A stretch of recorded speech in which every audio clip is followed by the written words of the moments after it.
வணக்கம். குரு ஜோதிடம் அன்பு நேயர்களுக்கு வணக்கம். இந்த சேனல் வழியாக உங்களை எல்லாம் சந்திப்பதிலே மட்டற்ற மகிழ்ச்சி.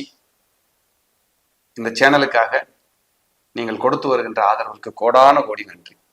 தொடர்ந்து இந்த சேனலை பாருங்க, சப்ஸ்கிரைப் பண்ணுங்க, ஆதரவு கொடுங்க. நல்ல நல்ல நிகழ்வுகளை இந்த சேனல் வாயிலாக நீங்கள் இனி தொடர்ந்து பார்க்கலாம். ஜூன் மாதத்திற்கான பலன்களை நம்ம பார்ப்போம். 12 ராசிகளில் இன்னைக்கு மகர ராசி 2024 ஜூன் மாசத்துக்கான பலன்கள்.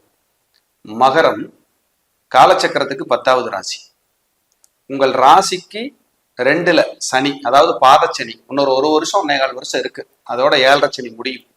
ஏன்னா மகரத்துக்காரங்க நிறைய மன அழுத்தம், போராட்டம், நிம்மதியின்மை, பிரச்சனை, நிறைய ஒரு தடுமாற்றம், உடல் தொந்தரவு, சொத்துக்களை இழந்தது, வீடை வித்தது, வழக்கை சந்திச்சது, விபத்தை சந்திச்சது, சர்ஜரிக்கு போனது, இப்படி நிறைய சொல்லி மாளாது அவ்வளவு கஷ்டங்கள். அப்ப இந்த மகரத்துக்கான அன்பர்களுக்கு இந்த ஜூன் மாசம் அந்த ஒரு மாதம் எப்படி இருக்குன்னு பார்ப்போம். முதல் பாயிண்ட், குரு பயிற்சி உங்களுக்கு 5ல் இருக்கார். இது ஒரு பெரிய பலம், நல்ல ஒரு விஷயம். 5க்குடையவர் சுக்கிரன் 5லேயே, 9க்குடைய புதனும் 5லேயே. இது பெரிய சூப்பரான ஒரு பீரியட். உங்க சுகாதிபதினு சொல்லக்கூடிய செவ்வாய் 4ஆம் இடத்துல ஆட்சி. இதுக்கு முன்னாடி ராகு கூட இருந்திருப்பார். எப்போ? மே மாசம். அப்போ உடம்ப போட்டு புரட்டி எடுத்திருப்பார். சுகஸ்தானாதிபதி போய் ராகு கூட சேர்ந்தா உடம்ப படுத்தாம விட மாட்டார். இப்ப அந்த சுகாதிபதி ஆட்சி வர்றாரு. அப்ப இடம், நிலம், வீடு, வாகனம், சொத்துக்கள் இருந்த வில்லங்கங்கள் கொஞ்சம் தீரும், தடைகள் உடையும், தாமதங்கள் வெளியேறும் அப்படின்னு ஒரு கணக்கு. அப்போ உங்க ராசிக்கு குரு பார்வை இருக்கு.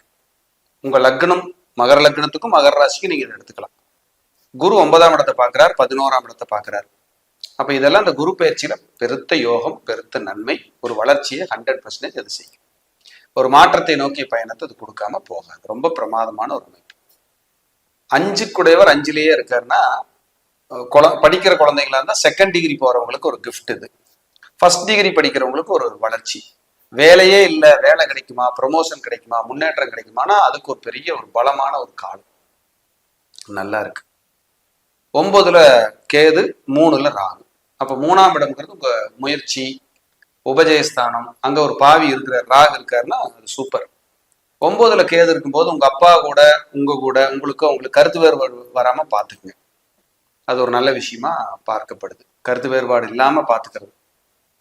சில நேரங்களில் சனி உங்களுக்கு 8ஆம் இடத்தை பார்க்கறதால வயிறு, யூரினரி, பேக் பெயின், அதே போல உங்களுக்கு கழிவுகள் வெளியேறது, இருதயம் பயம், இந்த மாதிரி எல்லாம் டிஸ்டர்ப் போகும்.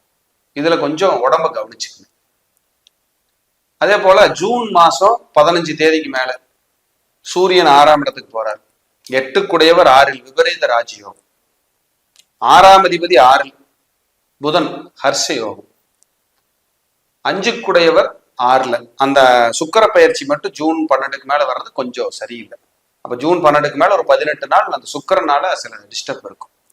உங்க குழந்தைகளுக்கோ, உங்களுடைய முன்னேற்றத்துக்கோ, வளர்ச்சிக்கோ சில டிஸ்டர்ப் வரலாம், நெருக்கடிகளை கொடுக்கலாம். அப்ப நீங்க கொஞ்சம் நிதானிச்சு கவனிச்சு உங்களுடைய போக்கு, உங்களுடைய நடவடிக்கைகள், உங்க செயல்பாடுகள் எல்லாம் சரி பண்ணிக்கிறது சேஃப்.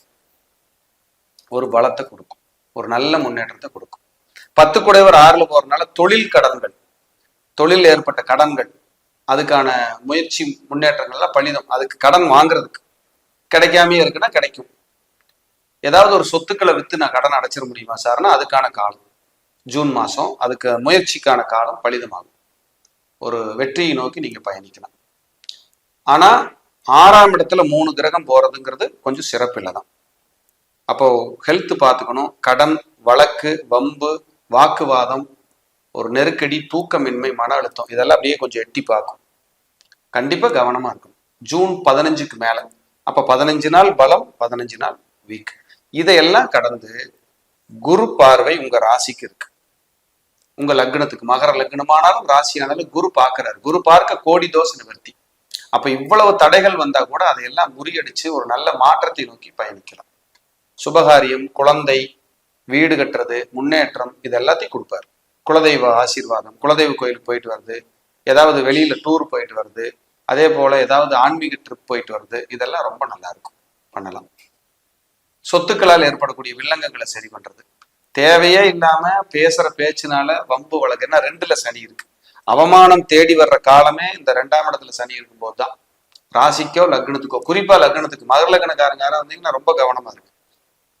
தேவையே இல்லாம டிஸ்டர்ப் வந்து போகும், மன அழுத்தத்தை கொடுக்கும், ஏண்டான்னு இருக்கும், மனசு அப்படியே அலைபாயும் போராட்டமா இருக்கும். இதை மட்டும் நம்ம சரி பண்ணிக்கிட்டு கரெக்டா கொண்டு போனோம்னா இந்த பீரியட ஒரு விமோச்சனமாகவும் சுமூகமாகவும் இருக்கும். மனைவி கூட கருத்து வேறுபாடு வரும். ஏன்னா கேது 7ஆம் இடத்தை பாக்குறாரு. மனைவியோட கருத்து வேறுபாடு இல்லாம கண்டிப்பா கவனமா இருக்கணும். மனைவிக்கு உடல் சுகம் கெடும், டிஸ்டர்ப் வரும், அப்ப கவனம். மகர ராசிக்காரங்களுக்கு ரொம்ப கவனமா இருக்கணும்.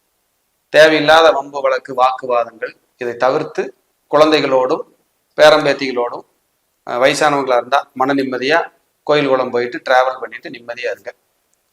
15ஆம் தேதிக்கு, அதாவது ஜூன் 15க்கு மேல கொஞ்சம் சரியில்லை, கொஞ்சம் நிதானம் கவனம்.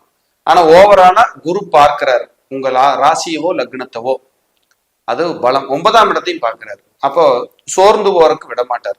கொஞ்சம் டிஸ்டர்ப் ஆனா கூட இறைபலத்தால நீங்க மீண்டு அப்படி எந்திரிச்சு உட்கார்ந்து ஒரு வளர்ச்சியை நோக்கி பயணிக்கிறதுக்கு அது சப்போர்ட் பண்ணும். அதனால அதை பத்தியெல்லாம் எதுவும் கவலைப்படாம, குரு பார்வை இருக்கு, இறைபலம் இருக்கு, கடமை செய்யுங்க, பார்த்து கவனமா செய்யுங்க, நிதானமா செய்யுங்க.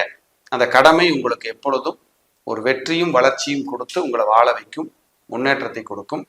அதை தாண்டி நீங்கள் தேவையில்லாமல் நெகட்டிவா யோசிச்சு உங்களை பால் பண்ணிக்காதீங்க. நீங்க இறைபலத்தோடு நகர்ந்தால் இந்த ஜூன் மாதம் ஒரு வெற்றிக்கான மாதமாக அப்படியே நகர்ந்துரும். மீண்டும் ஒரு நல்ல பதிவிலை சந்திக்கிறேன். நன்றி, வணக்கம், வாழ்க வளமுடன்.